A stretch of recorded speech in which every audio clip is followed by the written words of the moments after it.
Hey you! Week 3 of We Still Love. This week is about generosity, and right now I want to share with you how Jesus was generous. I don't know, but when I look at the creation, I just think that God is the most generous thing that ever was there. He basically built our nature on generosity, and I think also that the world is built in a way that there's enough and that it's abundance. It was in the paradise like this, and I think it still is.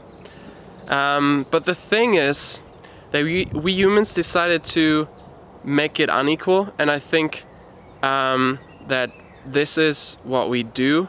So it's not that we have problems in our world because the world itself sucks, but it's us humans doing it wrong. So where I want to go with that is to say that I think that God is generous, and we can see that in our creation. But let's look at Jesus. How did he show generosity? We can look at a passage in Mark 6, starting at verse 34, and that's where Jesus was with a lot of people. He was talking to them, and then they were all hungry. So the disciples were asking, where can we get food and how can we feed them? And so they were searching around. They didn't find anything except 2 fish and 5 bread. There was a small boy just handing it to Jesus. Jesus took it, he prayed for it, and then he was spreading it out to the people, and every one of the 1,000 people was able to be fed. And that's just great. It's a great story that shows how generous Jesus is. He cares for the people around, he has compassion on them, and then he is generous and he just gives. He gives so everyone can be fed, and he gives so everyone can be fed.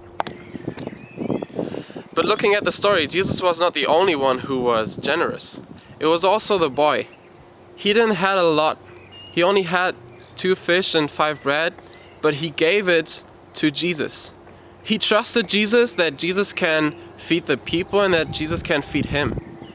He trusted that whatever he had is worth giving it, even though it made no sense to him maybe, because it was not enough for the crowd. So what can we learn from that, and how exactly can we be generous looking at what happened in Scripture? I think one thing that tells us the story as we look at this boy is that we don't need to have a lot of stuff to be generous. This boy had almost nothing, but he was still generous, and he gave from what he had. Being generous is not about giving a lot, it's about giving a lot from what you have. And I think the reason why the boy was generous is because he trusted in Jesus. He trusted him to be able to feed everyone, including him. And that's where I want to dare you today. I dare you to trust in Jesus so you can be generous.